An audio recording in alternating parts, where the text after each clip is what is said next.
And recently, we've seen a number of elderly people who suffer from dementia or Alzheimer's go missing across the area. So tonight, we're digging into what families can do if a loved one goes missing and what law enforcement says helps them the most during these cases. The Fox Carolina's Zach Prelutsky is joining us now in studio with much more on what families should know. 6 out of every 10 people with dementia wander at least once, and many do it more than just that first time. We sat down with law enforcement, the Alzheimer's Association, and loved ones who have experienced their family member wander and go missing. These women are bonded by their experiences. The group of friends with loved ones diagnosed with Alzheimer's connected to form a support group.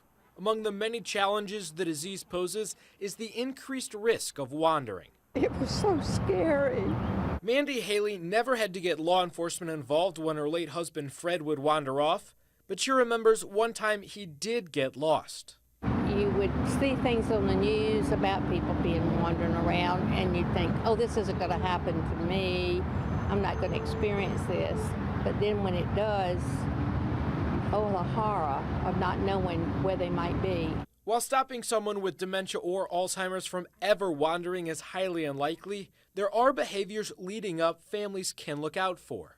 If you're caring for someone with Alzheimer's or another dementia, look out for restless behavior, returning from a walk or a drive later than expected if they're still driving, as well as talking about going home even when they're home. The Alzheimer's Association says some ways to prepare your home are to put a black rug by the front door or store car keys somewhere out of sight.